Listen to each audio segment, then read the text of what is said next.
Hey guys, so today we are taking a look at the two new characters here and breaking down their kits. Now for Goku, I did a very in-depth and detailed look at his full kit yesterday. I believe that video is over 30 minutes, so I'm not really going to go too in-depth here in this one. If you guys want to see my full thoughts on this character, I would highly recommend you take a look at the video yesterday, but I guess I'll just quickly highlight some things about this character that definitely seem pretty good. So, the first thing to talk about is his unique gauge. He has a similar style unique gauge to Ultra Blue Kaioken Goku and the old LF cell. So it charges up by you charging ki. And then let's just read this portion here. So he draws a special arts card next, activates once when the gauge is filled. And then the activation count resets on that when you have a dead ally. So you can draw another green card guaranteed when you have a dead ally. And I feel like this combination, I haven't really seen many people talk about how dumb this is. When you fill up the gauge, by the way, he starts out with 50% of his gauge filled up at the beginning of the fight, charges unique gauge by 50%. Don't forget that this green card is actually going to reset the gauge. So you fill up the gauge with the by charging it, it force draws a green card that you can use to reset the gauge. And then if you have a full gauge with this character when you use the green card, you're getting card draw speed and cover nullification, which you can use to then fill the gauge up again. And when you fill the gauge up every time, let me open this again. When you fill the gauge up, it always is going to give you 40 ki and it's going to draw you a card. So you can just chain this infinitely, assuming you just get lucky with drawing green cards. But don't forget that like blues also reset the gauge. So I feel like it's not going to be that difficult to fill this up. And then I also want to quickly take a look at this too. Rapidly charges on unique gauge. That wording, rapidly charges, that is actually the same wording that the Ultra Blue Kaioken Goku has for his unique gauge. So I think it's not out of the question to anticipate this Goku's gauge filling up at roughly the same speed as Ultra Blue Kaioken Goku. So that's going to be pretty insane. I mean, this guy's going to be able to fill up his gauge via obviously charging. That's the normal way you fill it up. You can fill it up with the green card, the blue card, and the ultimate by 50% when you have a dead ally. And then as long as you filled it up one time, his main ability also fills up the gauge by 50%. So I don't think it's going to be that tough for this guy to fill the gauge up. He has a pretty, I would say he honestly has a pretty basic first unique ability, but it's super mega powerful. Extra damage versus LOE, card draw speed, cost down. It's not very often we see melee characters have blast arts cost down, so that's interesting. And then the one thing I also want to highlight, oh yeah, he also gets his vanish back per card that he lands. It's just so ridiculous. The last thing I want to quickly talk about is this last portion of the second unique ability here. Following effects occur when hit by an enemy's arts attack while this character is on the battlefield. 20% damage for 10 counts, restores own health by 5%, activates 5 times, and then the activation count for that resets when you have a dead ally. This is the, yellow Raccoon ability, so ridiculously strong. And then this last portion here is obviously put on this unit to make him an exceptional tool against Vegito Blue, Ultra Vegito Blue. Reduces enemy ki by 20 times, or 20 ki, activates 5 times. Every time he gets hit by a strike or a blast. So Vegito Blue is not going to have a great time fighting this guy, considering he's getting his ki lowered by 20, and he's this Goku's healing 5% whenever he gets hit. So this guy seems to be a pretty targeted counter towards Ultra Vegito Blue, which is interesting. One other thing to quickly mention, and then we'll take a look at the stats and move on, is his ultimate. When you have a full gauge, it has a lock-in. Inflicts all enemies with no switching for 3 counts. Which, I mean, yeah, Vegito Blue does have type neutral, but remember, Vegito Blue has to fall below 50% HP to trigger his heal and type neutrality. But if you catch Vegito Blue with this ultimate before he has time to trigger his type neutrality, I mean, you just one-shot him through it, right? Before he has a chance to activate the type neutrality, he's just going to die to this. So that is important. And then I also think this can be a pretty strong tool versus Goku and Frieza, right? Because the biggest problem with Goku and Frieza right now is it's almost impossible to catch them unless you like PV them into a rush or something like that, right? Because Goku and Frieza, not only do they go type neutral versus blues and ultimates, but whenever you use a blue or an ultimate against them, they reduce subcount on allies by 5. So it's really hard to snipe them. But when you have a traditional no switching mechanic like this on the ultimate, I feel like, yeah, this is going to be a really powerful tool to snipe Goku and Frieza. And not to mention, remember, this Goku does have the extra 20% damage to LOE. So this guy could be a really solid option, not only against Ultra Vegeta Blue, but against Goku and Frieza too. All right, let's take a look at these stats here. So obviously he should have a higher strike stat, but again, because he has the blast cost down just for free as a melee character, it makes me think that he actually might be pretty balanced in terms of his offense stats. Let's see. Remember, we have to subtract... we end up subtracting about 8,000 because you have to factor in the arts boost and then also the title boosts.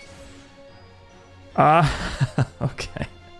So, oh my god. So we're looking at like 265k strike attack, 265k strike attack, 262k blast, and then what is that, like 182 to both defenses pretty much? Jesus. Yeah, his stats are insane.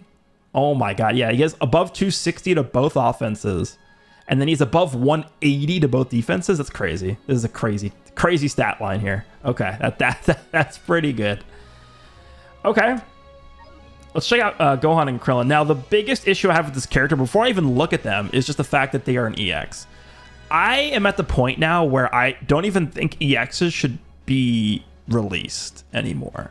Like, I understand that, sure, you know, they might not have had enough development time to put into new animations for this character to be considered a sparking, but I would have much rather this EX character have just been designated as a sparking, even if they have reused animations.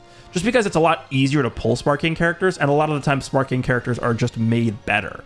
So, honestly, moving forward, I would much rather like to see sparking characters instead of EXs on banners. And just, you know, if you don't have the development time to devote to making new animations, fine, but just, I would still rather these EX characters be sparkings anyway. Okay, so let's see what we got here. Remember, we're going to subtract like 8,000, so they're a melee type character. Oh yeah, their offenses don't look that great. I mean, Krillin is, I mean, this Gohan and Krillin are hovering around what, like 250 to their main offense. Yeah, it's not great. 250 is kind of eh. Defensively, they're looking okay defensively. I mean, you know, what is that? One like 174, 173 to strike defense, and then what is that for blast defense? Like 176-ish? Okay, I'll take that. It's not horrible. And then, of course, they're going to be on Hybrid Saiyan, Sun Family, Kids, Super Warrior, and then they're on the Frieza Saga team, sure. All right, Strike and Blast are normal. This is the Gohan side. Gohan has Masenko, massive damage, 20% damage inflicted upon activation, and then minus 20% enemy sustained damage cut. Okay, that's actually pretty strong. A massive damage plus extra damage upon activation, and then he also ignores 20% enemy sustained damage cut. I'll take that. That's solid. All right, then the green card is a stop time. Unleash your ki. So they get 40 ki, 25% damage inflicted for 20 counts, card draw speed for 10 counts, 100% to their vanishing gauge, and then inflicts enemy that should be downgrade plus 15% of damage received. That's pretty good. Key damage, card draw speed, full vanish back, and they debuff. Yeah, I'll take that. That's definitely not bad. All right, so the tag here switches to Krillin. Actually, we'll take a look at the tag last here. Z ability, Hybrid Saiyan, Tag Super Warrior, or Episode Frieza Saga base strike and blast defense, and then 18% to Frieza Saga base blast attack. Yeah, I was really looking forward to maybe seeing if this character would buff HP to Frieza Saga. I mean, if they really want to make Frieza Saga a viable team, that's what they have to do. I mean, they're as I remember, I'm trying to think, like, I don't think there's a character that buffs Frieza Saga HP at all. So I was hoping this character would do that, but I guess not. So strike and blast defense, so they're both defenses, and then they're giving extra blast to Frieza Saga. Okay. All out full power applies the following effects to self when battle starts or when this character enters the battlefield, via tag switch. 90% damage, 20% strike damage for 30 counts, 20% special move damage for 30 counts, reduces damage received by 65%. At this point, you got to really make that 70. Minus 5 to strike and blast arts cost. Effect resets when tag switching to Krillin. Okay. 40% of damage inflicted when this character enters the battlefield activates once. Okay, that's a permanent buff though, right? So, I mean, Gohan is entering the battlefield. He's getting 90% and he's getting 40%. So he's going to be at 130. Then he's getting a separate 20% buff to strike and special move damage for 30 counts. Okay. Applies the following effects to self if there are 3 battle members remaining, remaining when this character enters the battlefield or enters the battlefield via tag switch. -5 to strike and blaster, its cost 15 counts. So they already have that, right? Yeah, so they're getting -10 to both. That's pretty good.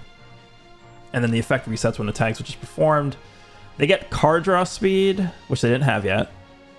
And then cancel attribute downgrades in normal conditions. Okay. So you have to have a full team for that to activate, though. Okay. Applies the following effects to self every time this character uses an arts card. 20% damage for 20 counts. Wow, that's good. Restores switch gauge by 20%. That's really strong. If they have cover null, that's ridiculous. Activation count resets when attacks which is performed. The following effects occur when this character performs a vanishing step. Randomly draws 1 new card when you have 3 or fewer cards. Okay. 30 key and then 25% to strike damage inflicted by allies for 25 counts. Damn, that's a long time. Following effects occur when this character is defeated. Dragon Balls by 1 and then 35% to damage inflicted by allied tags. Hybrid Saiyan, Super Warrior, or Frieza Saga. 35%? That's high. 35% uncancelable death buff. That's pretty high. We don't really see death buffs being at 35% damage. Okay. And it's uncancelable. This guy, so they're going to be doing a lot of damage. I mean, they have 90%. They have an extra 40, which is permanent. Right? So that's 130. Then they're stacking 20% whenever they use any arts card for 20 counts, which is a long time. Usually stuff like this is like 10 counts. And then they're supporting when they dodge, and then they're also getting extra blue card and strike damage. Yeah, this Gohan's going to be hitting hard. I like this too. Restores switch gauge by 20%. Activates twice. We'll see if Krillin gets cover null, I guess. Let's take a look at Krillin here. He also has normal strikes and blasts. Destructo Disc. Massive slice damage. 30% special move damage. And then 100% chance to inflict heavy bleed. Sure. Is this the same? This is the same. Unleash your key. I guess what I would want to know is... I mean, I'm assuming it does work this way, but if you use the green card on Gohan, get your Vanish back, and then go to Krillin, I assume you can use it again, right, to get the Vanish back, because this should technically count as separate cards. One with Krillin and one with Gohan. So technically, even though this only says activates once, I think you can actually do it twice, as long as you do it once with each side of the unit, I think is how it works. Oh yeah, I forgot to look at the tag. Let's look at the tag ability here for Gohan to Krillin. So tag switch to Krillin, reverses own element factors, restores own health by 15% and ki by 20. Sure. So this is not a tag character that is actually changing their typing. They're just doing the traditional reverse color. By the way, I just can't... Dude, how many purple characters are they going to release? How many purple units are we going to get just over and over and over and over and over and over again forever? Like, literally just forever, we're getting purple characters. Just every time a new banner comes out, there's got to be at least one purple unit. It's ridiculous. They get permanent damage when they tag too. 15% activates twice. That's even more damage. Inflicts all enemies that you downgrade minus 60% to key recover 15 counts. That's annoying. And then minus card draw speed 15 counts. Okay. Definitely not the craziest switchability of all time, but the fact that they do get the damage buff that's permanent is nice. All right, let's see does Krillin do anything different here? Yes, he does. Okay, so he gains the same thing, 15% damage inflicted. I think that's also separate. So Gohan has 2 instances of this 15% damage, but then so does Krillin, right? So technically, I think they can get 4 stacks of this. So I think they can get 60% damage from this if they switch 4 times in total. So Krillin gets a Dragon Ball when he switches back to Gohan. And then all enemies get 30% damage received. Okay. Let's see how much different their unique abilities are. 90% damage, reduced damage by 65%. So Krillin has key recovery. So Krillin has key recovery instead of the extra strike and blue card damage.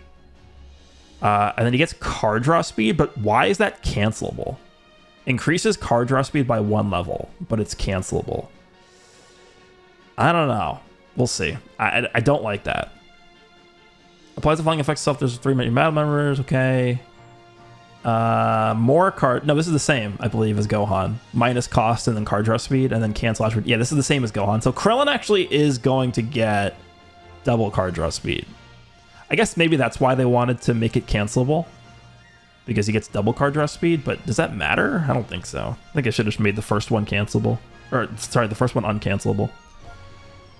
Following effects occur for time you use an arts card. Switch gauge by 20%, activates twice. Yep, it's the same thing. Yeah, okay, so wait, Gohan... Yeah, Gohan gets damage, and... Yeah, so Gohan gets the damage Krillin doesn't from using an arts card. So Gohan is the one who's stacking the damage. Inflicts enemy that you downgrade plus 20% of damage received. So Gohan doesn't have that, right? Yeah. So Krillin's debuffing. Krillin is debuffing, and that's a long one. 20 counts whenever he uses an arts card. Interesting. Following effects occur after enemy attack is over. Draws a special arts card next, activates twice. Okay, that's good. So if they get tap attack, they draw with green card twice. 20% to strike damage inflicted by allies for 25 counts. Okay. And then they have the same death buffs here. Yeah, they're looking actually pretty good. For an EX unit, I'll take it. Dude, this is what I'm talking about. Like, they could have just made this character sparking. All they had to do was change this to sparking, and then their stats go up a little bit, right?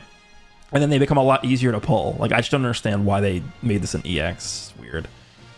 They seem good. Obviously, the one big hole in their kit is they have 0 ways of obtaining cover nullification, which is pretty important. But I do like the fact that they're a death buffer, because Goku gets a lot of extra effects. Easier to fill up his gauge when you have a dead ally. So, obviously, this character was made to synergize well with the new blue Goku. Okay, let's take a look at some equipment. I have not seen anything about what equipment we're getting. I know that we should at least be getting some kind of Awakened equipment, because we are getting the Rush reset this week. All right, let's scroll down here. I don't know if we're going to be getting anything other than that Awakened equipment, but we'll see. I'm not seeing anything new so far. It might just be the Awakened equipment. That's what it looks like, because we're not getting like co-op reset or anything. Oh, okay, they're awakening that one. That's actually not that old, I don't think. Okay, let's see. So this is for... At some point the game will load. Saiyan and Frieza Saga. Okay, it's pretty specific. So Saiyan and Frieza Saga. So who can use this? Like Ultra Goku, Ultra Vegeta. Let me quickly just pull it up on my end. I'm just trying to think. The free-to-play Goku can use this, I guess. Actually, nah, I was going to say Ginyu could use this, but no, he can't, because he starts out without the Saiyan tag. The old dynamic Goku can use... Oh, Kaioken Goku. The Zenkai Kaioken Goku can use this. And then, oh my god, this is a buff to Red Goku, man. Red Goku is gonna absolutely dominate with this. We'll see what it does. Strike defense by 10%, special move by 10%. Strike attack by 15%, strike defense by 15%, and then strike attack by 20%, and then blast by 10%. So that's 35% strike attack, 25% strike defense, 10% special move damage, and then 10% blast attack. It's not bad. How good is this? I mean, you guys know what I'm going to say, right? Just throw HP somewhere on here. Honestly, just throw 5% HP in slot 2. 5%. You know, HP goes from 2 to 5%. That's the roll. That's the range in slot 2. If they do that, this equip becomes insanely good. Well, it becomes better. I don't know if it becomes like insane, but as it stands right now, I would say this is a solid equip. Like it's definitely solid. 35% strike attack and then 25% strike defense, special move damage. Like that's good. It's also giving a little bit of blast. Yeah, I'll take this. This is not bad. This is not like this. Like this Piccolo Awakened equipment for Regen. Like this is ridiculous. It's not like this. This is ridiculous. It's not like this. This is ridiculous. Although we don't really have many Blast Movies characters right now. So it's definitely not, I think, on the same level as a lot of the recent Awakened equipment, but it's definitely not bad. It's might be worth farming, depending on if you have an abundance of rush medals that you can spare on this. But it looks like that's the only new Awaken equipment, or just any new equipment, period, this reset here. So that's going to be it. Let me know what you guys think of Namek Goku and the tag Krillin and Gohan. Again, I think my only criticism about Krillin and Gohan, besides the fact that they don't have a way to get cover nullification, is the fact that they're just an EX. Like, they should have just been a sparking. I don't care if they don't have the flashiest, newest animations. Just change them to be a sparking, makes them easier to pull, gives them a bit higher stats, and overall, I think everybody would just like that better. So that's just my opinion. Let me know what you think. Hope you guys enjoyed, and I'll see you all in the next one.